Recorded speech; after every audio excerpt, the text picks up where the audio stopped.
In this video I'll be reviewing the LX210 front bicycle light from INBIKE. This is a very bright LED light which is designed to be used on bicycles but can also be used as a flashlight. Included in the box is the bicycle mounting bracket, a small micro USB cable, a wrist strap, and a small user manual. The body of the light is made of aluminum and includes a single button on the top of the light. On the bottom there's a rubber plug which reveals a micro USB port. With a supplied micro USB cable, the light can be charged using a powered USB port. The flashing blue LED indicates the device is charging, and at full charge it stays a constant blue. The back part of the light can be unscrewed, which reveals the rechargeable lithium-ion battery. It's a standard off-the-shelf battery cell, which means it should be affordable if it ever needs to be replaced. This device includes separate modes for when it's being used on a bicycle versus being used as a flashlight. Out of the box, the light will operate in bicycle mode. To turn it on, hold down the button. In this first function, the light fades between dim and bright. Tapping the button switches to the next function, which has the light shining constant. The next function is the same except brighter. And the final function is the same but at maximum brightness. Tapping the button again will bring you back to the first function. To turn the light off, hold the button down and it will remember the function you were using for the next time you turn it on. In addition to those four functions, there's also a strobe light function which you can access by holding the button down for a full 2 seconds. As I mentioned earlier, there's also a completely separate mode which is designed for when you're using this light as a flashlight. To switch from bicycle mode to flashlight mode, you need to hold down the button for a full 5 seconds. Within flashlight mode, there are 5 different brightness settings. Qualitatively, I can say that even with the light shining on the wall like this, at maximum brightness it's so bright that it hurts my eyes. According to the user manual, this light can shine up to 950 lumens. There are also these 2 little red LEDs on the sides of the light. To turn them on or off, double tap the button. In flashlight mode, these little LEDs stay constant, and in bicycle mode they flash. The light is also IPX rated, which means it's designed to be used in the rain. To mount the light onto a bike, first unscrew this plastic ring. This plastic tongue gets pulled out, wrapped around the handlebars, and then inserted back through the slot. The plastic ring is then threaded back on and tightens the bracket securely onto the handlebars. The light inserts into the bracket like so and can be pivoted slightly from side to side. To give you a sense of how well the light works, I filmed a few clips on a residential street. In this first clip I'm riding with the light turned off. In this next one I have the light turned on and set in the fading bicycle mode function. In this clip I have the light set at maximum brightness. It kind of looks like it's flashing, but that's just my camera attempting to adjust for the intense brightness of the light. And here's a demonstration of the strobe light mode. This light also does really well at lighting up an unlit pathway like this one. So now that I've given an overview and demonstration of this product, I'll give you my opinions on it. All in all, I think it's a good product, but it has a few quirks which I think are worth knowing about. So let's start by talking about the mounting bracket which comes with this light. I think it's a really interesting and unique design that they've used here, and I've never owned another accessory which mounts like this, where you've got this tab with threads on it and a ring which tightens those threads. I like that this mount is tool-free, and also that it's able to accommodate a very wide range of diameters of handlebars. A lot of modern road bikes these days have handlebars which are significantly wider than on the bike that I demonstrated this with. And from what I understand, road bike users have trouble finding accessories which can fit on their bikes because of this. So I like that this product was able to solve that.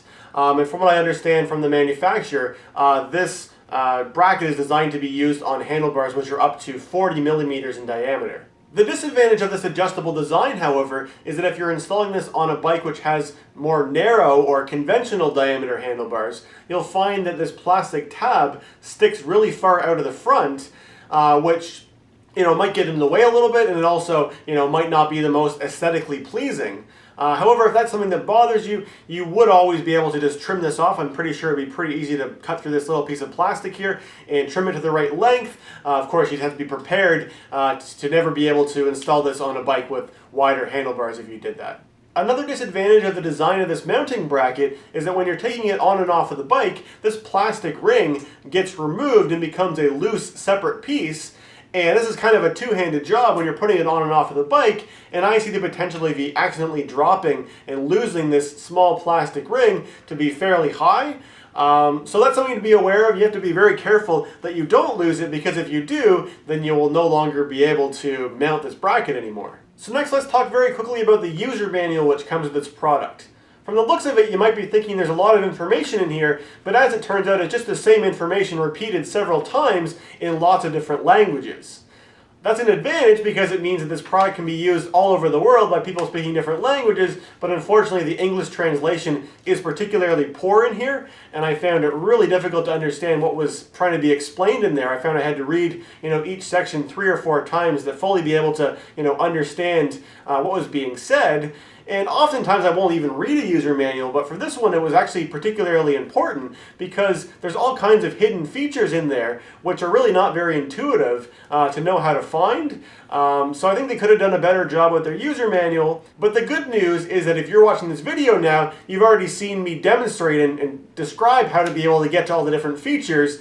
So you can use this video as your instruction manual and you won't really need to look at this one too much. So next I'll talk about the functionality of this light. I really like that this light has multiple different functions and that when you turn it on and off, it remembers what function you were using last for the next time that you turn it on. However, I feel that this light is missing one very key function, and that's a function that almost every other bicycle light I've ever owned includes, and that's the function that looks like this, where you've got the light so it's just flashing at this sort of frequency. This is the function that I personally use the most, and it's also what I see most other cyclists on the road using. The closest options that this light offers is this fading mode and the strobe light mode. I find the flashing from the strobe light really uncomfortable to look at. It kind of gives me a headache and I'd prefer if that wasn't included at all on this light. In terms of using this light as a flashlight, I like that it has multiple different brightness settings, but I wish it had some kind of indicator to tell you which mode you were currently using.